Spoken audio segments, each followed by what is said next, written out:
Here's something that might surprise you. I talk to patients every single week who tell me the same thing. Dr. Kim, I eat healthy.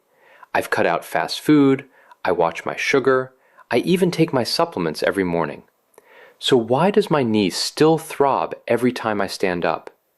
Why is my hand still stiff every single morning? And here's the honest answer. Eating healthy in general isn't the same as eating for your joints at your age. There are 7 specific foods that target the exact inflammatory processes that intensify after 60, and there's a very good chance you're not eating enough of them. But here's the part that really gets people. Food number 4 on this list is something almost everyone assumes is good for arthritis. It's marketed as a superfood, and yet, for a specific group of people over 60, it may actually be feeding the very inflammation they're trying to fight. I'll explain exactly why when we get there, and how to know if it applies to you. I'm Dr. Leonid Kim, and welcome back to Senior Health Review. If you're new here, this channel is built entirely around one idea. Your body after 60 doesn't work the same way it did at 40, and your health advice shouldn't either. I know what morning stiffness feels like for my patients. I know what it's like to watch someone hesitate before going down the stairs because their knees are unpredictable. That's not something you just have to accept as getting old. A lot of it is inflammation, and a lot of inflammation responds directly to what's on your plate. If this is helpful, hit subscribe. I'm putting out videos every week specifically for adults navigating health after 60, and I don't want you to miss the next one. Let's talk about why arthritis after 60 is a different animal than joint pain in your 30s or 40s. There's a term researchers use called inflammaging. It describes a low-grade chronic inflammation that quietly builds in the body as we age, even without an injury, an infection, or anything you did wrong.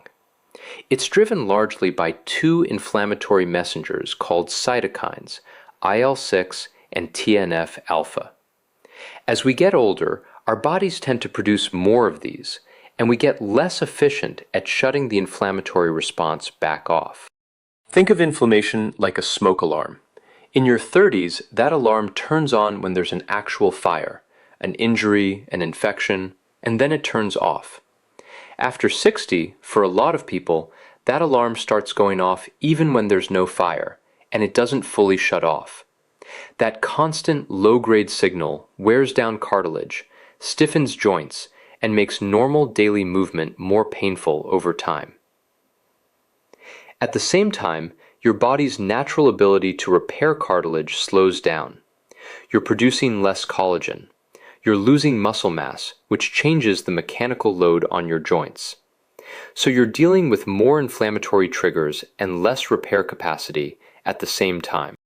This is exactly why the 7 foods I'm about to walk you through aren't just anti-inflammatory in a generic sense. Each one works on a specific mechanism that becomes more relevant after 60, whether that's calming cytokine activity, supporting cartilage repair, or protecting joints from oxidative stress that builds up with age. Let's get into it. Food number 1, fatty fish. Salmon, sardines, mackerel. If there's one food I bring up more than any other with my patients over 60 for joint health, it's fatty fish. And the reason comes down to 2 compounds, EPA and DHA. 2 types of omega-3 fatty acids. Here's the mechanism. Omega-3s directly compete with the omega-6 fatty acids in your diet, the ones found in a lot of processed and fried foods, for the same enzymes your body uses to produce inflammatory compounds. When you increase your omega-3 intake, you're essentially shifting your body's inflammatory chemistry toward calmer, less reactive compounds, instead of the aggressive ones that drive joint pain. Now here's the part that matters specifically for people over 60. Clinical research on rheumatoid arthritis patients has repeatedly shown that omega-3 supplementation can reduce morning stiffness duration and joint tenderness. And because inflammaging already has your cytokine levels running higher than they did decades ago, the calming effect of omega-3s has more inflammatory noise to work against, meaning the benefit tends to be more noticeable than it would be in a younger person with a naturally quieter immune system. Practically speaking, aim for 2 servings of fatty fish per week. Salmon, sardines, and mackerel are your best sources. If you don't enjoy fish, a high-quality fish oil supplement is a reasonable alternative, but talk to your doctor first, especially if you're on blood thinners, since omega-3s can have a mild blood thinning effect of their own. Food number 2, turmeric, paired with black pepper. Turmeric contains a compound called curcumin, and curcumin has been studied extensively for its effect on inflammatory pathways. Specifically, it inhibits NF-κB, a protein complex that essentially acts as a master switch, turning on inflammatory gene expression. Here's the catch, and this is something most content about turmeric leaves out entirely. Curcumin on its own is poorly absorbed by the body, something called low bioavailability. This is where black pepper comes in. Black pepper contains piperine, and piperine has been shown to increase curcumin absorption by up to 2,000%. Without it, most of the curcumin you eat simply passes through your system unused. For adults over 60, this matters even more than it might for a younger person, because absorption efficiency in the gut naturally declines with age. So pairing turmeric with black pepper isn't just a flavor tip, it's the difference between a supplement that does something and one that does almost nothing.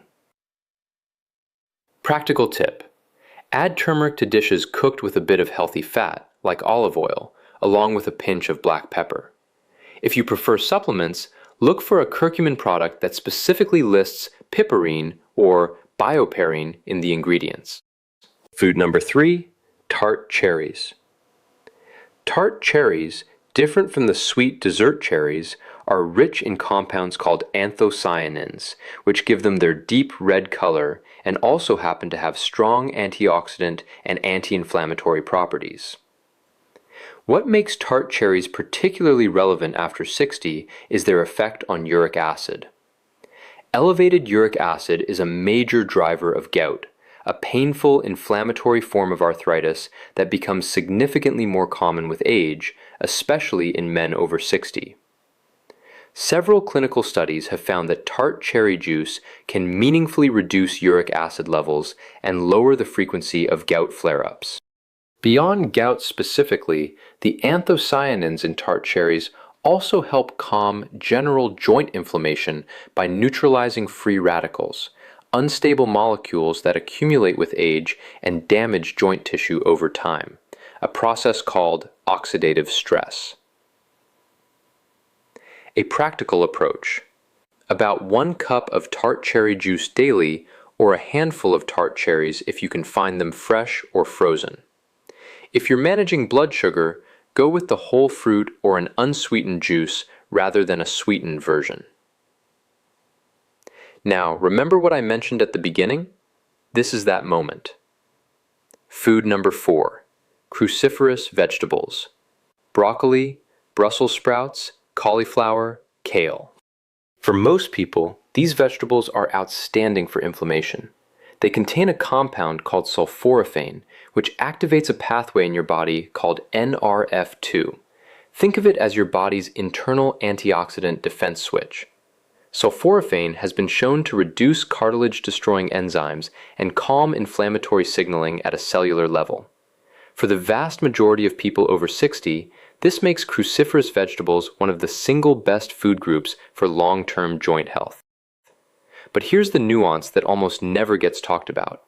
If you have hypothyroidism, which becomes significantly more common after 60, especially in women, eating large amounts of raw cruciferous vegetables can interfere with your thyroid's ability to absorb iodine.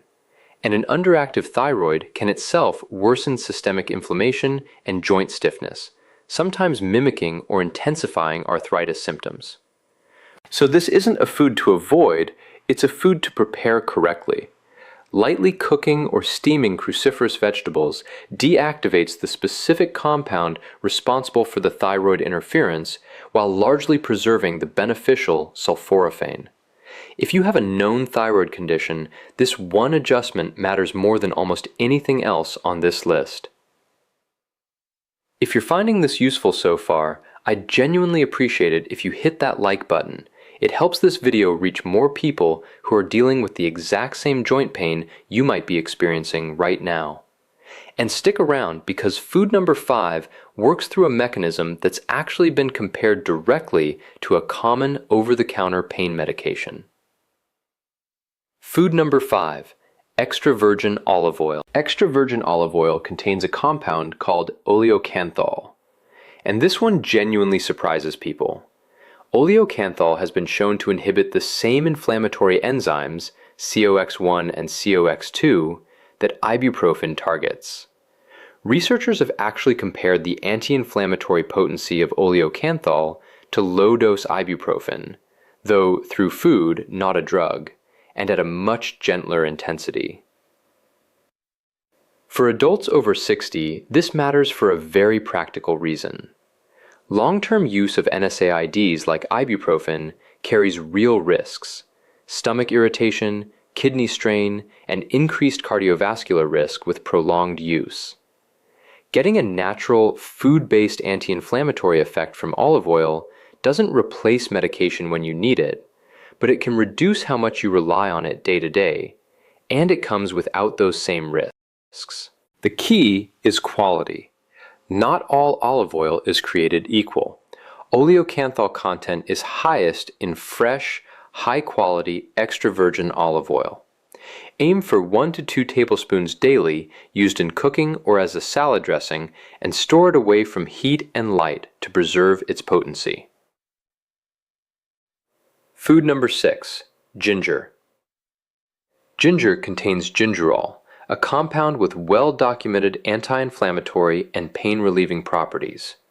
What's notable here is that ginger has actually been studied directly in osteoarthritis patients, not just in a lab, but in real clinical trials, and shown to meaningfully reduce knee pain and improve mobility. The mechanism is similar to what we saw with olive oil.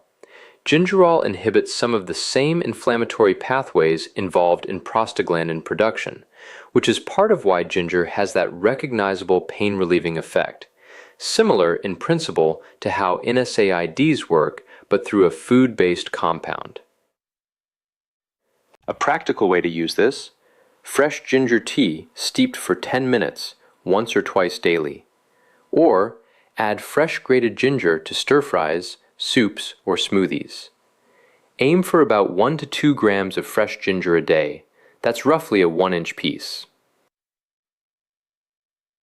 Food number 7, walnuts. Walnuts are one of the richest plant-based sources of ALA, a plant-based omega-3 fatty acid. While ALA isn't quite as potent as the EPA and DHA found in fatty fish, it still contributes meaningfully to reducing inflammatory markers, and for anyone who doesn't eat much fish, walnuts become an especially important source of anti-inflammatory fats. There's an added benefit specific to people over 60. Walnuts are also a good source of magnesium, a mineral involved in muscle and nerve function that becomes harder for the body to absorb efficiently with age. Low magnesium has been associated with increased inflammatory markers, so walnuts are doing double duty here. A small handful, about 1 ounce, daily, added to oatmeal, salads, or eaten on their own, is enough to get a meaningful benefit without excessive calories. Now, before we wrap up, I want to flag 3 foods that quietly work against everything we just covered, because a lot of people over 60 are eating these thinking they're neutral or even healthy.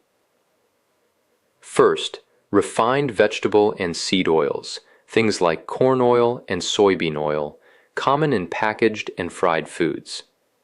These are extremely high in omega-6 fatty acids, and when omega-6 intake is too high relative to omega-3, It pushes your body's inflammatory balance in the wrong direction.